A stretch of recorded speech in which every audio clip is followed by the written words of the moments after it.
Hello साथियों, कैसे हैं आप सभी लोग? आशा करते हैं स्वस्थ होंगे, मस्त होंगे।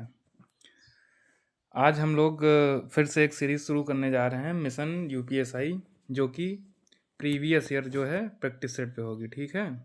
हम लोग जितने भी जीएस के प्रीवियस ईयर में आए हुए क्वेश्चन हैं, जिससे आप लोगों को थोड़ी मदद मिल सकेगी आने वाले पेपर में, ठीक है? तो इनसे आधारित इन ये जो क्वेश्चन है प्रीवियस ईयर के, और इनको मिला के जो आगे आएंगे, मतलब शिफ्टों में जो आ सकते हैं, ठीक है, उनकी भी इनमें जो है एक लिस्ट लगाई गई, ठीक, क्वेश्चंस की। तो जितने भी लोग नए हैं, चैनल को ज़रूर सब्सक्राइब करते रहें, ठीक है। तो परीक्षा ऑफिशियल पर जो है आप लोग बने रहिए। चलिए आज से शुरू करते हैं GS previous year practice set. ये पहली सीरीज है, ठीक है। चलिए दोस्तों, तो पहला क्वेश्चन आया था इसमें, जल प्रदूषण रोकथाम और नियंत्रण अधिनियम किस वर्ष लागू किया गया था? In which year was the water prevention and control of pollution act, ठीक है। तो ये जल प्रदूषण रोकथाम नियंत्रण अधिनियम की बात कर रहा है, ठीक है। तो कब लागू किया गया था? 1974, 1964, 1994, 1984। बताइए कब हुआ था? 1974 में, 1964 में, ठीक है। पहले तो आप लोग ये बताइए कि ये जो जल प्रदूषण रोकथाम और नियंत्रण था, तो इस अधिनियम में था क्या? तो इस अधिनियम में यही था कि किसी उद्योग, मतलब कोई भी उद्योग या घरेलू सीवेज या व्यापारिक जितने भी अपशिष्ट होते हैं, ठीक है, तो उनको ज़मीन पर छोड़ने के लिए क्या होता था, नियंत्रण बोर्ड से आपको सहमति लेनी पड़ती थी। तो ये पारित हुआ था, कब पारित हुआ था? ये पारित हुआ था 1974 में, ठीक है, आप लोग याद रखिएगा। चलिए, तो इसका करेक्ट ऑप्शन क्या हो जाएगा? ऑप्शन नंबर ए, 1974 में। चलिए अगला प्रश्न देखते हैं हम लोग। और जितने भी लोग हैं चैनल पे, चैनल को ज़रूर सब्सक्राइब करते रहें। ये देखिए क्या कह रहा है अगला क्वेश्चन, राष्ट्रीय सुरक्षा अधिनियम के तहत किसी फरार व्यक्ति द्वारा आदेश का पालन न करने पर डैश तक कारावास की सज़ा हो सकती है, ठीक है। तो ये कह रहे हैं जो नेशनल राष्ट्रीय सुरक्षा अधिनियम है, मतलब non completion of order by an absconding person is liable for imprisonment up to under the national security act, ठीक है। तो बताइए 3 महीने, 2 वर्ष, 6 महीने, 1 वर्ष। तो बताइए कितने समय तक कारावास हो सकती है आपको, जो राष्ट्रीय सुरक्षा अधिनियम के तहत होगी। तो इसमें कितने साल? 1 साल तक होगी, ठीक है। तो इसका ऑप्शन क्या हो जाएगा? 1 साल, ठीक है। ऑप्शन नंबर डी जो है इसका करेक्ट आंसर हो जाएगा, ठीक है। तो याद रखिएगा आप लोग। चलिए अगला प्रश्न देखते हैं। अगला प्रश्न कह रहा है, निम्नलिखित में से किन दो देशों ने भू स्थानिक सहयोग के लिए बुनियादी विनिमय और सहयोग समझौते BECA पर हस्ताक्षर किए हैं? ये प्रीवियस ईयर पे जो करंट का क्वेश्चन आया था, ये वो दिया गया है इसमें। तो इसमें जो है आप लोगों का क्या हो जाएगा, बताइए आप लोग। इसमें इंडिया और यूएसए ने जो क्या किया था, हस्ताक्षर किया था। तो इसका करेक्ट ऑप्शन क्या हो जाएगा? ऑप्शन नंबर थर्ड, आप लोग याद रखिएगा, ठीक है। चलिए अगला प्रश्न हम लोग देखते हैं।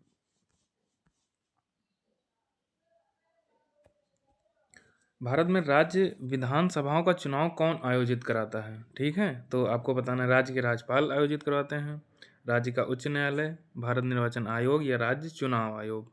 तो राज्य के राज्यपाल तो होंगे नहीं, तो ये ऑप्शन ऐसे ही कट जाएगा। उच्च न्यायालय भी नहीं होगा, इन दो में आपको कन्फ्यूजन होगी।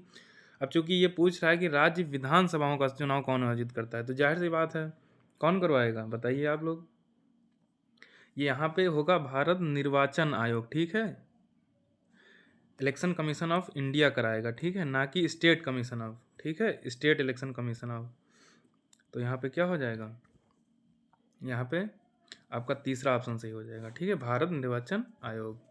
याद रखिएगा आप लोग। चलिए अगला प्रश्न देखते हैं। जितने भी प्रीवियस ईयर के क्वेश्चन हैं, सारे प्रीवियस ईयर में आए हुए हैं, ठीक है। यूपीएसआई दरोगा बनने की तैयारी आप लोग करते रहिए। स्वस्थ लाल रक्त कोशिकाओं के लिए कौन सा खनिज आवश्यक है जिसकी कमी के कारण एनीमिया यानी अरक्तता हो सकता है? तो ये आरबीसी के लिए पूछ रहा है। आरबीसी में मतलब कौन सा खनिज आवश्यक है? तो बताइए आप लोग। आयोडीन आवश्यक है, क्रोमियम, आयरन, ये आयरन लिखा है, ठीक है, मैग्नीशियम। तो बताइए क्या आवश्यक, कौन सा इसमें तत्व आवश्यक है?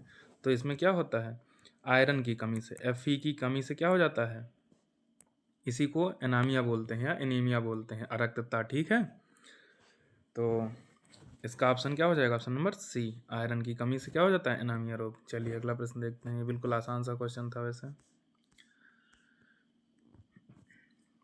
भारत में हरित क्रांति द्वारा चावल और गेहूं की खेती के लिए किस तरह के बीज प्रचलन में लाए गए थे? तो ये जो हरित क्रांति हुई थी, ठीक है, तो ये पूछ रहा था, ये जो खेती के लिए जो बीज प्रचलन में आए थे तो कौन से लाए गए थे? क्विनोआ के बीज, HYV बीज, ठीक है, GM बीज या पारंपरिक बीज? तो देखिए इसमें पारंपरिक तो होंगे नहीं क्योंकि हरित क्रांति लानी थी, ठीक है, तो और GM और क्विनोआ के बीज, ठीक है, तो इन 3 ऑप्शन में आप लोगों को कन्फ्यूजन होगी। तो इसमें क्या होगा, ये आप फुल फॉर्म से इसको पता लगा सकते हैं, जो ठीक है, HY है, ठीक है, ना कि HYV। तो ये इसका क्या मतलब, इसका फुल फॉर्म होता है हाईली यील्डिंग, ठीक है, yielding variety.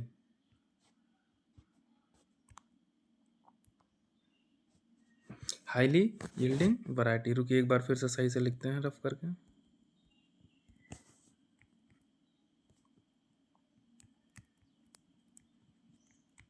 Highly yielding variety, ठीक है।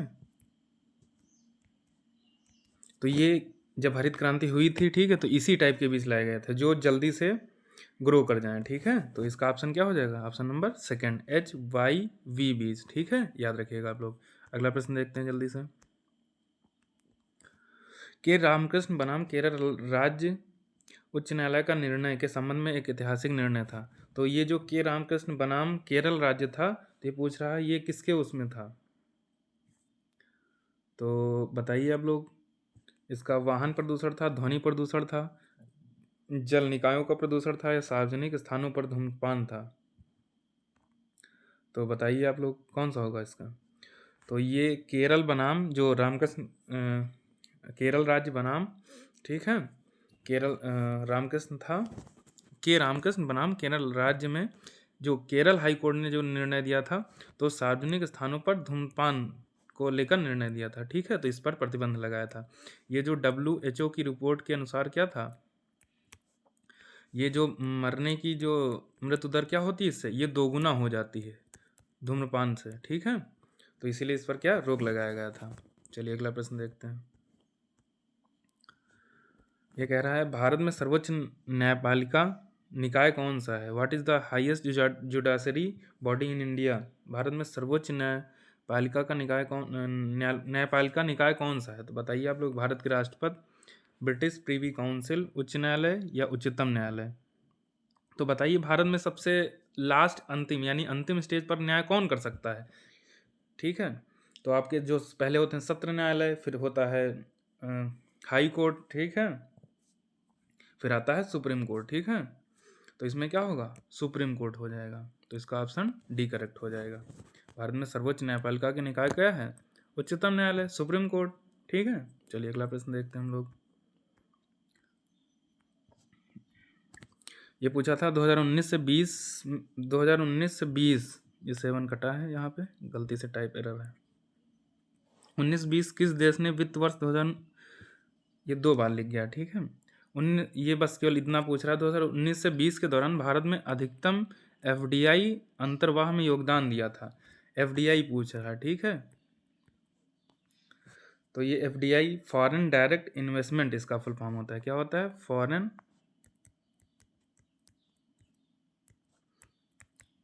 डायरेक्ट, ठीक है, इन्वेस्टमेंट, ठीक है,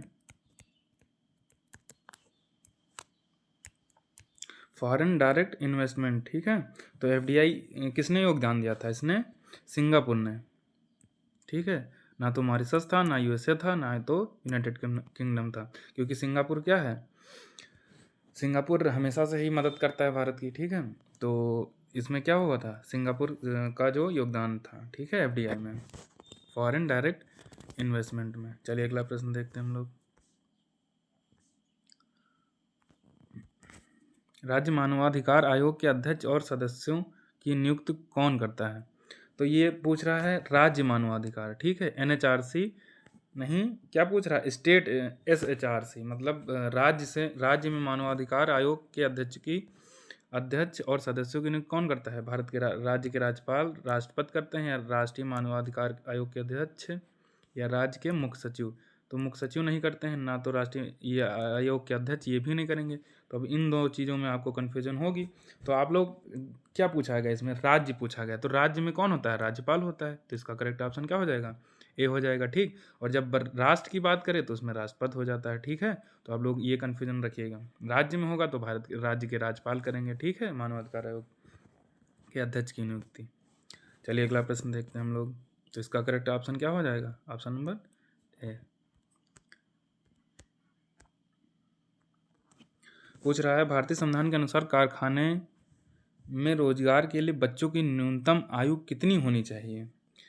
तो ये पूछ रहा है कि न्यूनतम कितनी आयु होनी चाहिए भारतीय संविधान के अनुसार रोजगार करने के लिए छोटे बच्चे जो होते हैं? 21 वर्ष, 18 वर्ष, 12 वर्ष, 14 वर्ष। तो आप सभी लोगों को ये आंसर पता होगा। कितनी होगी ये? तो ये 14 वर्ष हो जाएगी, ठीक है। 12 वर्ष में कंफ्यूज मत होइएगा आप लोग, 14 वर्ष होगी, ठीक है। आप लोग वैसे भी पढ़ते हैं 6 से 14, ठीक है, 6 से 14 वर्ष। तो इसमें 14 वर्ष हो जाएगी, ठीक है। चलिए अगला प्रश्न देखते हैं।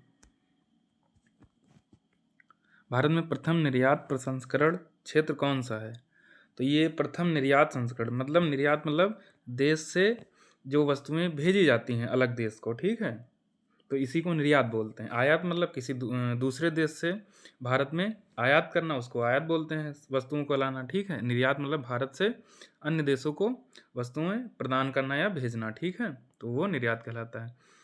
तो भारत में कोचीन बंदरगाह था, कांडला था, ये कौंडला नहीं कांडला है, ठीक है।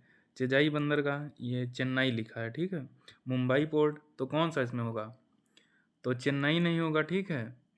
कोचीन भी नहीं होगा। तो आप लोगों को दो में कन्फ्यूजन होगी, कांडला और मुंबई में, क्योंकि गुजरात में है क्या, वहाँ पे जब शुरुआत में जब निवेश हुआ था, ठीक है, पुर्तगालियों के समय, तो वहाँ पे क्या हुआ था, कांडला बंदरगाह से ही सबसे ज़्यादा जो है निर्यात होता था। तो ये इसीलिए क्या हुआ था, ये कांडला बंदरगाह हो जाएगा। निर्यात प्रसंस्करण क्षेत्र कौन सा है जो प्रथम था, पहला था, ठीक है, तो क्या हो जाएगा? कांडला। चलिए अगला प्रश्न देखते हैं। पूछ रहा भारत में ऑनलाइन समाचार सामग्री किस मंत्रालय के दायरे में आती है? ये पूछ रहा ऑनलाइन समाचार सामग्री IT सेक्टर का पूछ रहा है। तो बताइए किस में होगा? ये बिल्कुल आसान सा है। तो इसमें ना तो गृह मंत्रालय होगा, ना तो शिक्षा मंत्रालय होगा। तो अब इसमें दो में फिर कन्फ्यूजन, दो ऑप्शन तो आप हटा ले जाएंगे। तो इसमें इलेक्ट्रॉनिक्स और सूचना प्रौद्योगिकी मंत्रालय होगा, या सूचना और प्रसारण मंत्रालय होगा, ठीक है, ministry of information and broadcasting. तो इसमें क्या होगा? सूचना और प्रसारण मंत्रालय, ministry of information and broadcasting, ठीक है। तो इसका करेक्ट ऑप्शन क्या हो जाएगा? Option number B. चलिए अगला प्रश्न देखते हैं। भारतीय संविधान का कौन सा अनुच्छेद बेगार यानी बंधुआ मजदूरी पर रोक लगाता है? तो बंधुआ मजदूरी पर कौन सा अनुच्छेद रोक लगाता है? Article 14, article 23, article 7, article 32। तो इसका करेक्ट ऑप्शन क्या हो जाएगा? अनुच्छेद 23 यानी आर्टिकल 23, ठीक है। ये क्या करता है? बलात् श्रम या बंधुआ मजदूरी पर रोक लगाता है, ठीक है। और अनुच्छेद 32 इसको क्या कहा है अम्बेडकर जी ने? संवैधानिक उपचारों का अधिकार, ठीक है।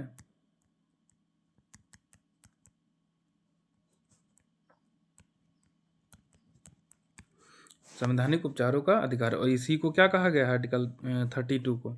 संविधान की आत्मा, ठीक है, आप लोग याद रखिएगा। और अनुच्छेद 14 किससे संबंधित है? ये समानता का अधिकार से संबंधित है, ठीक है। अगला प्रश्न देखते हैं हम लोग। ये पूछ रहा था उत्तर प्रदेश राजस्व कोड निम्नलिखित में से किस वर्ष में स्थापित किया गया था? ये राजस्व कोड पूछ रहा है, ठीक है। राजस्व संहिता या राजस्व कोड एक ही बात है। 2001 में, 2008 में, 2006 में, 2010 में। तो ये कब हुआ था राजस्व कोड संहिता? तो ये राजस्व कोड संहिता उत्तर जो था ये मतलब मेन इस पर था, औद्योगिक जो उद्योग हैं औद्योगिकरण या और रोजगार के लिए जो क्या होती थी भूमि उपलब्ध कराने के लिए क्या हुआ था, एक राजस्व संहिता बनाई गई थी। कब बनाई गई थी? 2006 में। ठीक है, तो इसका करेक्ट ऑप्शन क्या हो जाएगा? 2006, याद रखिएगा आप लोग। अगला प्रश्न देखते हैं हम लोग। सार्वजनिक उपद्रव दंडनीय है जिसके लिए जुर्माना रुपये तक बढ़ सकता है। तो सार्वजनिक उपद्रव के लिए दंडनीय अपराध है क्या? तो इसमें जुर्माना कितना लग सकता है ये बताइए आप लोग। इसमें कितना लग सकता है? 200 रुपये से अधिक अधिक। ठीक है, चलिए अगला प्रश्न देखते हैं। तो इसका करेक्ट ऑप्शन क्या हो जाएगा? Option number B. इसका करेक्ट ऑप्शन बी हो जाएगा। अगला प्रश्न देखते हैं हम लोग। कह रहा है डैश के मामले में यह निर्धारित किया गया था कि विधायन के विकल्प के तौर पर प्रायः अध्यादेश जारी नहीं किया जा सकता है। ए के राय बनाम पंजाब राज्य, ए के गोपालन बनाम मद्रास राज्य, डीसी वाधवा बनाम बिहार राज्य, ए के कैपाक बनाम भारत संघ। तो बताइए आप लोग क्या होगा इसका करेक्ट ऑप्शन। ये थोड़ा अच्छा क्वेश्चन आया था। तो इसमें क्या हो जाएगा? ये डीसी वाधवा बनाम बिहार राज्य है। ठीक है, डीसी वाधवा वर्सेस स्टेट जो है के बिहार राज्य। ठीक है, बिहार स्टेट के। तो इसका करेक्ट ऑप्शन क्या हो जाएगा? Option number C. इसमें ये था कि जो है इस बात की मंजूरी दी गई थी कि जो विधायी मंजूरी बिना अध्यादेश को लाए ही लगातार जो क्या होता था जारी कर दिया जाता था। तो इससे क्या होता था? संवैधानिक जो प्रावधान होते हैं संविधान में वो क्या हो जाते थे? कमज़ोर हो जाते थे। ठीक है, चलिए अगला प्रश्न देखते हैं हम लोग। तो इसका करेक्ट ऑप्शन नंबर सी। अगला प्रश्न देखते हैं हम लोग। निम्नलिखित में से कौन सा एक कर मुक्त अनुलाभ है? ये पूछ रहा है टैक्स फ्री। ठीक है, कौन सा इसमें ऑप्शन होगा? तो नियोक्ता द्वारा प्रशिक्षण, महंगाई भत्ता, समयोपरि ओवरटाइम भत्ता जो ओवरटाइम लोग करते हैं, या भोजन भत्ता। ठीक है, तो इसमें भोजन पे भी टैक्स लगेगा, समय ऊपर यानी ओवरटाइम पर भी लगेगा, महंगाई पर भी लगेगा। तो जो ट्रेनिंग दी जाती है, ठीक है, नियोक्ता द्वारा प्रशिक्षण, इस पर क्या होता है? कर नहीं लगता है। ठीक है, ये कर मुक्त है। तो इसका करेक्ट ऑप्शन नंबर ए। चलिए अगला प्रश्न देखते हैं। और जो लोग भी नए हैं चैनल को सब्सक्राइब करते रहें। भारत के संविधान का कौन सा अनुच्छेद व्यक्तिगत संपत्ति के लिए सुरक्षा प्रदान करता है? ये अच्छा क्वेश्चन है। तो आप लोग पढ़े होंगे जैसा कि 44वें संविधान संशोधन द्वारा क्या किया गया था? तो बताइए। संपत्ति के मौलिक अधिकार को हटा दिया गया था और कहाँ रखा गया था इसको? आर्टिकल 300A में। ठीक है,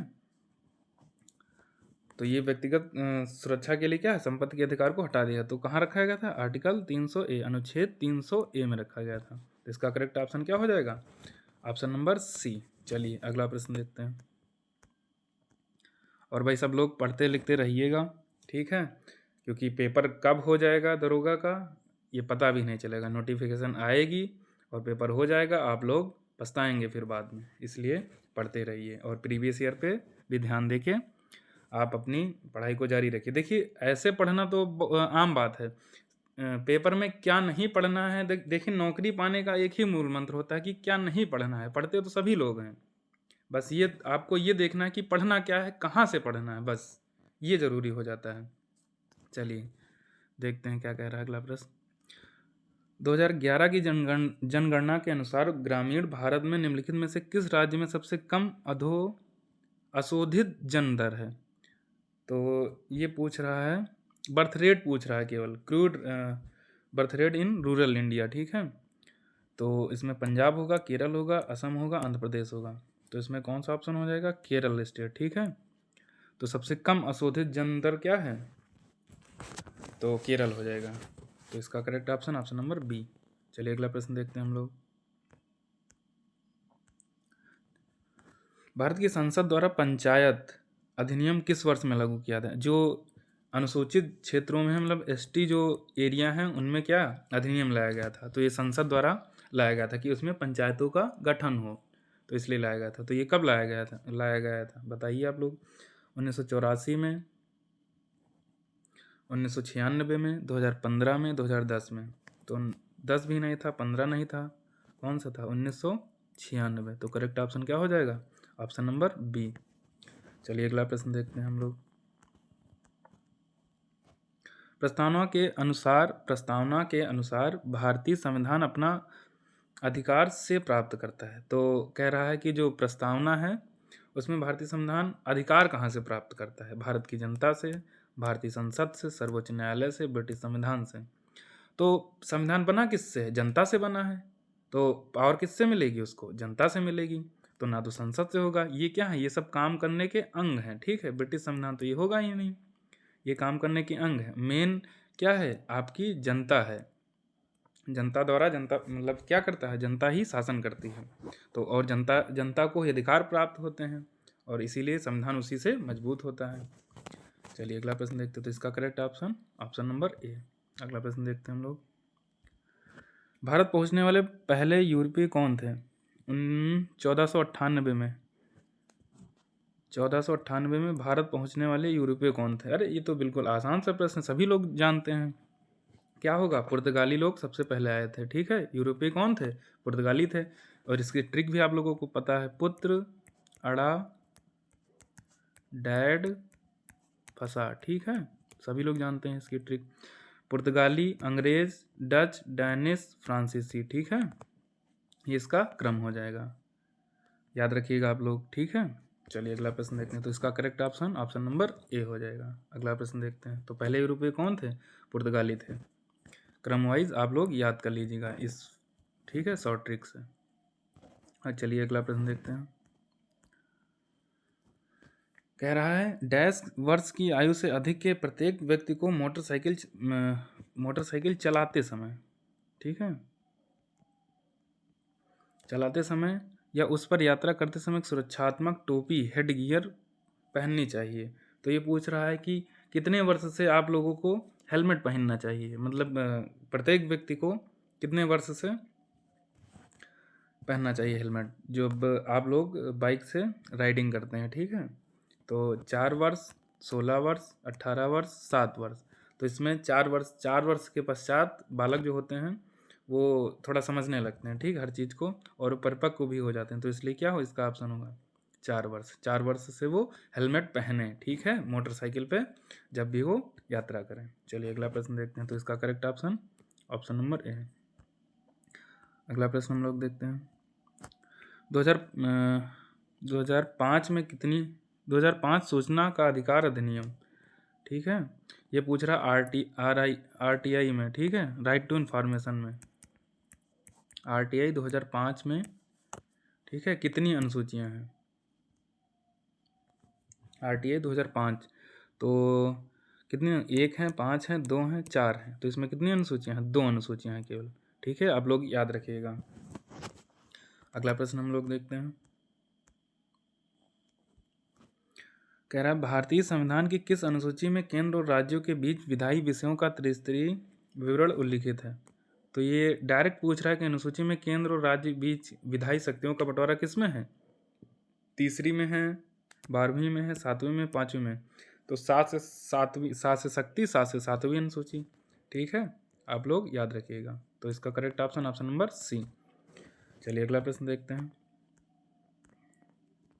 और जो लोग भी नए हैं चैनल को ज़रूर सब्सक्राइब करें, हमारी सीरीज चलती रहेगी यूँ ही। जितने भी प्रीवियस ईयर क्वेश्चन हैं वो सारे आपको कराए जाएंगे और उनसे रिलेटेड जो भी आएंगे पेपर में, इनसे आने की प्रबल संभावना रहेगी। कह रहा है पादप निकाय के किस भाग को पौधों का खाद्य कारखाना कहा जाता है? तो अब ये बताइए, आप लोगों के घर में कौन खाना बनाता है? मम्मी खाना बनाती है, ठीक है। तो उसी तरह पूछ रहा है पेड़ के हिस्से में कौन खाना बनाता है, ठीक है। पौधे का खाद्य कारखाना कहा जाता है। तो जो पौधे की पत्तियां होती हैं, लीफ, ठीक है, तो यही तो प्रकाश संश्लेषण विधि से क्या करती हैं? खाना बनाती हैं, ठीक है। तो आप लोग ये समझिएगा। तो क्या कहा जाता है इनको?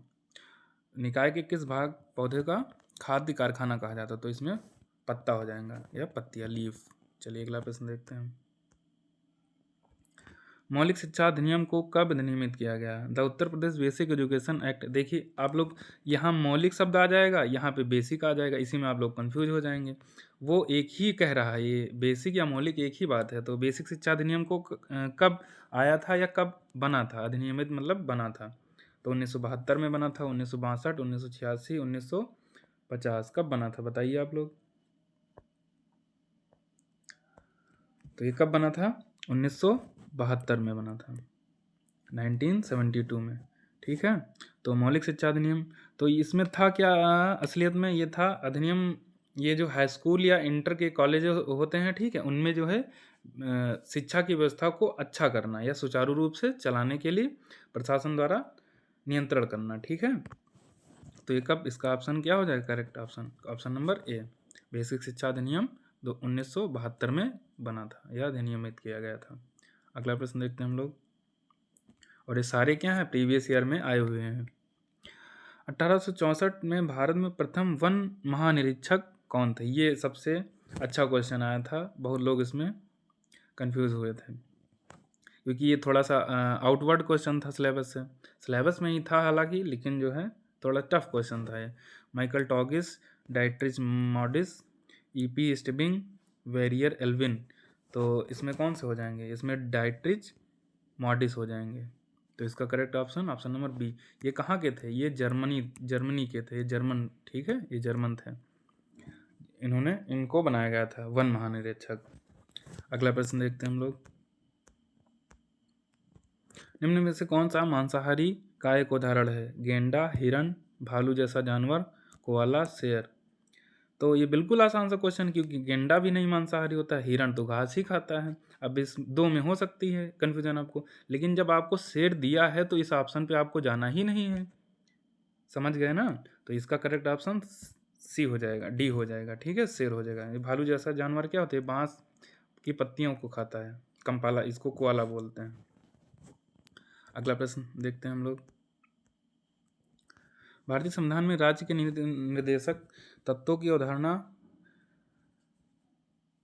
कहाँ से लिया गया? ठीक है, ये की काट दीजिए आप लोग। भारतीय संविधान में जो डीपीएसपी की बात कर रहा है, डीपीएसपी, तो जर्मन संविधान, अमेरिकी संविधान, जापानी संविधान, आयरिश संविधान। तो बहुत लोग इसमें यही कंफ्यूज हो जाएंगे कि आयरलैंड नहीं है इस ऑप्शन में, जबकि ऑप्शन नंबर डी में क्या साफ साफ दिया है? आयरिश संविधान। तो इसका क्या ऑप्शन हो जाएगा? Option number D correct answer हो जाएगा इसका। अगला प्रश्न देखते हैं हम लोग,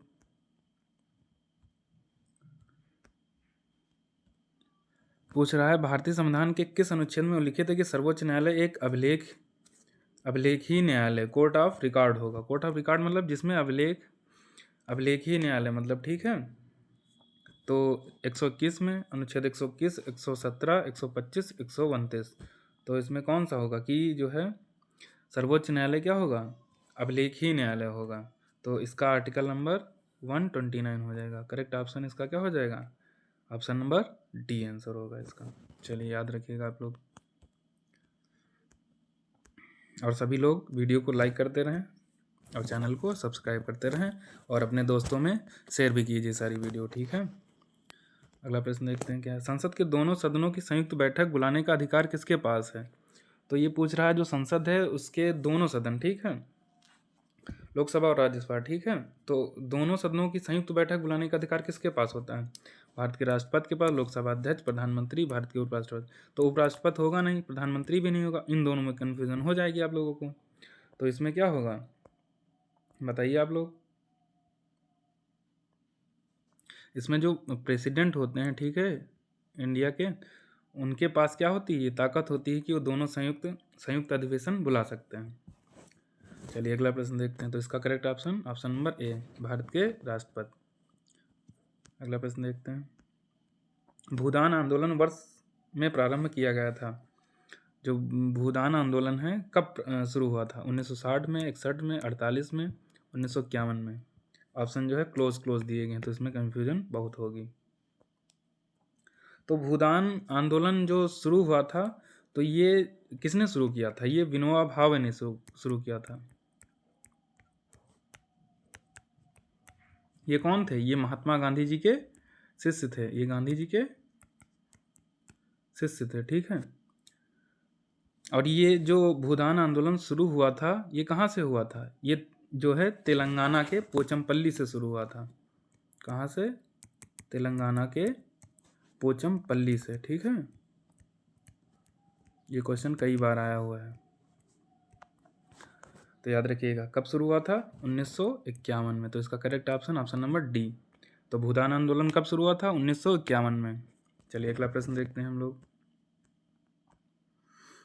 पूछ रहा है, भारतीय संविधान का निम्नलिखित में से कौन सा अनुच्छेद राष्ट्रपति को राज्यों में राष्ट्रपति शासन लगाने का अधिकार देता है? हाँ, तो ये डायरेक्ट पूछ रहा है, आसान सा क्वेश्चन है। राष्ट्रपति शासन कौन से अनुच्छेद में लगता है बताइए आप लोग? अनुच्छेद 280 में, अनुच्छेद 370, अनुच्छेद 356, अनुच्छेद 380। तो कौन सा ऐसा अनुच्छेद है जिसमें राष्ट्रपति के पास शक्ति होती है कि वो राष्ट्रपति शासन लगा सकता है? तो बताइए आप लोग, कौन सा होगा इसका ऑप्शन? तो इसका करेक्ट ऑप्शन हो जाएगा आर्टिकल 356, अनुच्छेद 356 के तहत ये क्या कर सकता है? राष्ट्रपति शासन लगा सकता है। तो और 352 आप लोग ऐसे याद किए होंगे ना, 352, 356, 360। तो इसमें क्या होता है? ये इसमें राष्ट्रीय आपात होता है, जो राष्ट्र में आपातकाल के दौरान, ठीक है। और इसमें राष्ट्रपति शासन लगता है, ठीक, इससे। और ये 52, 56 और 60, तो इसमें वित्तीय आपात लगता है, ठीक है, याद रखिएगा आप लोग। चलिए अगला प्रश्न देखते हैं। राष्ट्रीय मानवाधिकार आयोग का अध्यक्ष होना चाहिए। ये देखिए, एक इसी में एक पिछला क्वेश्चन था, क्या क्या था इसमें? राज्य मानवाधिकार का पूछा गया था आपसे कि राज्य मानवाधिकार कि ये जो अध्यक्ष होते हैं उसकी नियुक्ति कौन करता है? राज्यपाल करता है। अब इसमें पूछ रहा है, राष्ट्रीय मानवाधिकार आयोग का अध्यक्ष होना चाहिए उच्च न्यायालय के सेवानिवृत्त न्यायाधीश, उच्च न्यायालय के सेवानिवृत्त मुख्य न्यायाधीश, या वकील, या सर्वोच्च न्यायालय के सेवानिवृत्त मुख्य न्यायाधीश, या सर्वोच्च न्यायालय के सेवानिवृत्त न्यायाधीश। तो इसमें कौन सा ऑप्शन हो जाएगा आपका? तो हाई कोर्ट के होंगे नहीं, क्योंकि राष्ट्रीय है, ठीक है। तो आप लोग ऐसे एक ऑप्शन ही कट जाएगा। अब वकील भी नहीं होंगे। अब आपके पास बचे दो ऑप्शन, उच्च न्यायालय के सेवानिवृत्त मुख्य न्यायाधीश, ठीक है। तो ये जरूरी नहीं कि मुख्य न्यायाधीश हो, वो सेवानिवृत्त भी हो सकते हैं, मतलब रिटायर्ड जज भी हो सकते हैं हाई सुप्रीम कोर्ट के। तो इसका करेक्ट ऑप्शन क्या हो जाएगा? Option number D. आप लोग ये ध्यान दीजिएगा, क्योंकि इसमें एक ऑप्शन दिया है, इसमें केवल सेवानिवृत्त दिया है। इसमें जो कार्यरत हैं और सेवानिवृत्त हो चुके हैं, दोनों इसमें क्या हो सकते हैं? अध्यक्ष हो सकते हैं। अगला प्रश्न देखते हैं हम लोग। किसी वर्ड डॉक्यूमेंट पॉक्स, हाँ ये देखिए कंप्यूटर से आया हुआ क्वेश्चन है। किसी वर्ड डॉक्यूमेंट में पेज को पृष्ठ क्या लिखा? टेक्स्ट, ठीक है। टेक्स्ट को पृष्ठ के बाएं और दाएं और दोनों मार्जिन में सेट करने के लिए किस संरेखन अलाइनमेंट का प्रयोग किया जाता है? तो इसमें पूछ रहा है किसी वर्ड डॉक्यूमेंट में, तो एमएस वर्ड की बात कर रहा है। तो बताइए आप लोग, इसका क्या हो जाएगा? Left alignment, justified alignment, centre alignment, vertical alignment. तो इसमें लेफ्ट और वर्टिकल तो होगा नहीं, ठीक है। और सेंटर अलाइनमेंट या जस्टिफाइड, इन दोनों में से होगा कोई। तो इसमें जो संरेखण अलाइनमेंट का है, दोनों मार्जिन में सेट करने, जो मार्जिन में सेट किया जाता है, तो उसमें क्या किया? जस्टिफाई किया जाता है। तो इसके लिए जस्टिफाई अलाइनमेंट हो जाएगा करेक्ट ऑप्शन नंबर बी हो जाएगा इसका, ठीक है। अगला प्रश्न देखते हैं हम लोग। भारतीय संविधान का कौन सा भाग केंद्र और राज्य के बीच विधायी संबंधों से संबंधित है? तो अभी देखिए ऊपर प्रश्न आया था आपका कि विधायी शक्तियों का बंटवारा किस अनुच्छेद में है, तो किसमें था आपका? ये उससे था। और ये पूछ रहा है आपकी बार, भारतीय संविधान का कौन सा भाग केंद्र और राज्य, वो अनुच्छेद 7 में था। और ये किस में होगा? ये भाग पूछ रहा है कि संविधान का कौन सा केंद्र और राज्य के बीच विधायी संबंधों से संबंधित है, ये संबंध पूछ रहा है। तो भाग 22 में होगा, भाग 9 में होगा, भाग 8 में होगा। ये गलत दिख गया एक ऑप्शन, ये क्या है? ये 11 है, ठीक है। तो इसमें कौन सा ऑप्शन हो जाएगा? आप लोग इसको कट कर दीजिए यहाँ पे। तो अब कितना कितना है? 22, 9, 8 और 11। तो इसमें कौन सा हो जाएगा correct option? Option number D हो जाएगा।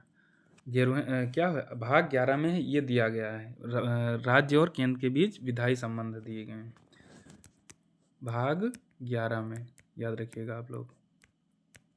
चलिए अगला प्रश्न देखते हैं हम लोग, और चैनल को सब्सक्राइब करते रहिए सभी लोग और शेयर करते रहिए।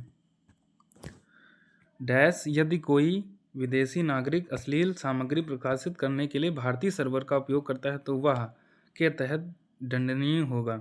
ये पूछ रहा है कोई विदेशी नागरिक है मान लीजिए, और वो क्या करता है, अश्लील सामग्री प्रकाशित करने के लिए भारतीय सर्वर का, यानी जो भारत के जो सर्वर हैं, ठीक है, उसका प्रयोग करता है, तो वो पूछ रहा है किसके तहत वो दंडनीय होगा। विदेशी नागरिक का साइबर कानून या भारत में साइबर कानून, ए बी और दोनों, ना ए और ना बी। तो बताइए, इसमें ए और बी दोनों, ये भी नहीं होगा, ना तो ए और ना ही ये होगा, तो इन दोनों में कन्फ्यूज़न हो सकती है एक बार। तो बताइए आप लोग कौन सा होगा इसका। तो क्योंकि वो भारत का सर्वर यूज कर रहा है इसलिए क्या होगा, वो भारत में साइबर कानून के मुताबिक दंडनीय होगा। उसको सज़ा किसके अनुसार मिलेगी, भारत में साइबर कानून के अनुसार मिलेगी, ना कि विदेशी नागरिक का साइबर कानून। ठीक है, अगला प्रश्न देखते हैं हम लोग।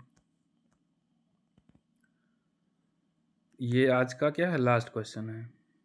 चलिए क्या है प्रश्न, राष्ट्रीय कृषि उच्च शिक्षा परियोजना विश्व बैंक और भारत सरकार द्वारा किस अनुपात में वित्त पोषित है। तो ये कृषि उच्च शिक्षा और विश्व बैंक और भारत सरकार द्वारा किस अनुपात में वित्त पोषित है। तो कृषि उच्च शिक्षा के लिए जो है वर्ल्ड बैंक और भारत सरकार का, वर्ल्ड बैंक रेशियो पूछ रहा है इंडियन गवर्नमेंट का, अनुपात कितना कितना है। तो ये दोनों का क्या है, बराबर अनुपात है, या कह लीजिए 50-50 है। ठीक है, या 1:1 या 50:50 कह लीजिए, मतलब आधा आधा होता है। तो ये आज आपका अंतिम प्रश्न था। और सभी लोग जो जितने भी चैनल पे लोग नए हैं, चैनल को ज़रूर सब्सक्राइब करें और अपने दोस्तों में शेयर करिए। चलिए, जय हिंद, वंदे मातरम। आपका दिन शुभ हो।